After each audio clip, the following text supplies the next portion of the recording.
તો કેમ છો મારા વાલીડાઓ? જય માતાજી, જય રામાપીર. અને આજ છે બુધવાર એટલે જવાનું હે કારખાને. ઠેલા નાખી દીધા હે. હું ન માર કાકા બેય જાવી હી અત્યારે.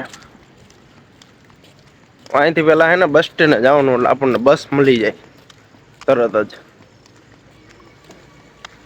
જો આમ રોડ ક્રોસ કરવાનો હે એટલે ઘડીક વિડીયો બંધ કરું હું હમણાં પાછો આવું. મિત્ર આજ હાલીને ન આવવું પડ્યું કારણ કે આપણને મિતેશભાઈ ભેગા થઈ ગયા જો.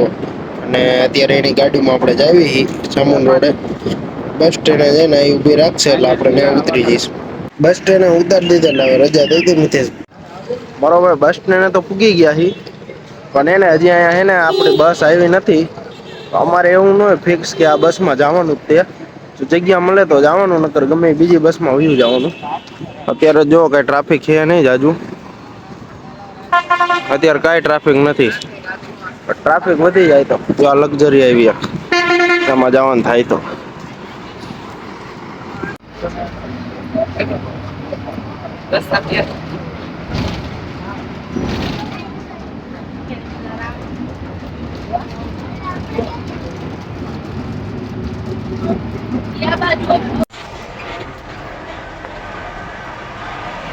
મારો ભાઈ એને દરરોજ બસ માં બેહી જાય.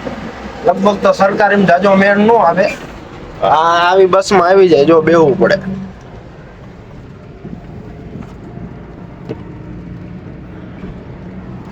બસ માં બેહી ગયા ઈ હવે કડીક નીંદર બીંદર કરી લઈ પછી ન્યા જઈને વિડીયો ચાલુ કરીશ પાછો. મારો ભાઈ કુવાડવા વટી ગયા હી અને ઉતરવાનું હે પટેલ બિહારે. અને જો ગ્રીનલેન્ડ ચોકડીમાં ઉતરી તો 15-20 મિનિટ તો ત્યાંથી ખાલી અહીંયા અમારા કારખાને પૂગતા થાય. અમે લક્ઝરીમાં બેહી એટલે અમારે પેલા બોલી કરવી પડે પટેલ બિહારે ઉભી રાખશો જો હા પડે તો જ લક્ઝરીમાં બેહી. એનું કારણ એ કે ઘણી બધી લક્ઝરી એમ કે અમે ગ્રીનલેન્ડ ચોકડી સિવાય ઊભી નહી રહી. ત્યાંથી અહીંયા પૂગીતા અમારે ટાઈમ ઉપર થઈ જાય પછી ફોન કરવો પડે. શેઠ ને એવું બધું થાય એની કરતા જો આ રોડ ઉપર અત્યારે ઉતારી દીધા હે ટાઈમ થયો હે 7:20 થઈ હે લગભગ હે ને 6:30 ચોટીલાથી નીકળ્યા તા અને લક્ઝરીમાં બેઠા તા ને એટલે 7:20 થઈ ને તઈ ઉતારી દીધા હે અને હરેશ કાકા જો આગળ હાલ્યા જાય હે અને 8 વાગે ફિક્સ છે ને કારખાને ચડવાનું હોય. ઘડીક ને પાર્કિંગમાં આરામ બારામ કરશું ઘડીક બેવશું. 8 વાગે જો કારખાને ચડીશ ને એટલે મારો ફોન ફોન જમા થાય એટલે મારા હાથમાં થાળા બારે આવે જમવાનો ટાઈમ થાય ત્યારે પાછો બ્લોક ચાલુ કરીશ એટલે અત્યારે પાછો અહીંથી બ્લોક પૂરો કરું હું જો કઈક એવું વસ્તુ હશે તો પાછું તમને વ્લોગમાં દેખાડીશ. બપોરનો 1 વાગ્યો ને 12:30 રજા પડી હતી એટલે અંદર જમીન ને પછી હવે બહાર આવ્યો આટો મારવા અને જો રિક્ષામાં બેઠા કારણ કે અહીંયા બીજે કઈ તો આપડે જવાય એવું હે નઈ બીજું કઈ નથી આપડે બાઈક નથી ને આપડે સવારે બસમાં આવી બાકી જો પાર્કિંગમાં તો ઘણા બધા બાઈક છે જો આ 2 બદુડા હે એક બાપા છાપુ વાંચે હે પણ હું કરવું હવે કારખાને આવ્યા રજા પડી છે કે જવાય એવું હે નઈ રિક્ષામાં બેઠા બેઠા હું ફોનમાં મથતા હોય. બાકી રોડે જો ગાડીઓ નીકળે ગાડીઓ જોતા હોય. બીજું કઈ હોય નઈ હવે અહીંયા હાંજે પાછું હે ને અત્યારે ફોન જમા થઈ જશે પાછો એટલે હાંજે હે ને 6:20 ફોન મળે. પછી અહીંયા જઈને આગળ જઈને ઊભું રહેવું પડે દરગાહ પાસે રોડ ઉપર હાઈવે ઉપર હે ત્યાં ઉભા રહી પછી તમને બસ મળે કે પછી 4 વ્હીલ કે એવું કઈક મળે કારણ કે ત્યાં કોઈ બસ સ્ટેન્ડ હે નઈ એટલે સરકારી બસો તો કઈ ઉભી રે નઈ બસ સ્ટેન્ડ તો ત્યાં હે નઈ એટલે સરકારી બસો કઈ ઉભી રહે એટલે ગમે 4 વ્હીલ કે પ્રાઈવેટ વાહનમાં જવું પડે. હવે રજા પૂરી થઈ ગઈ છે અને ફોન હવે જમા કરાવવાનો ટાઈમ થઈ ગયો છે. એટલે હવે અહીંથી બ્લોગ અત્યારે પૂરો કરીશ અને સાંજે હે ને 6:20 પાછો ચાલુ કરીશ. હા જો મારા ભાઈબંધ છે લાલજીભાઈ સોમાણી તમારો ભાઈ 6:20 થઈ ગઈ છે અને કારખાનેથી છૂટી ગયા છે.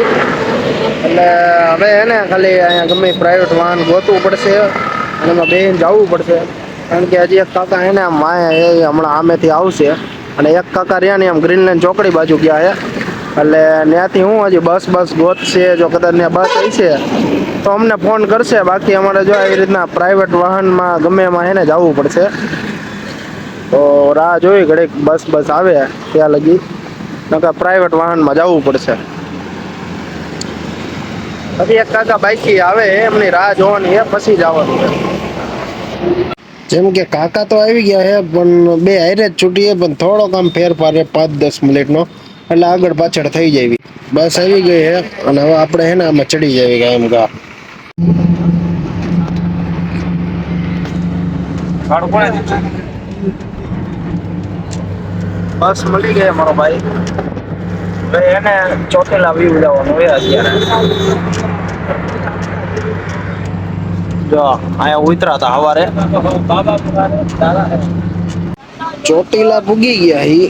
અને હવે હે ને આપડે અહીંયા નથી ઉતરવાનું બસ સ્ટેન્ડ, કારણ કે આ બસ ને આમ જવાનું હોય આગળ સુરેન્દ્રનગર, અમદાવાદ આવી રીતના બહુ આગે આગે જગ્યા જેમ કે જોધપુર ને પાલી ની બધી જગ્યાએ જાય છે. એટલે આપડે એને પેટ્રોલ પંપે ઉતરવાનું છે અને ત્યાંથી હે ને આપડે ઘર જાજુ આઘું થાય નહી.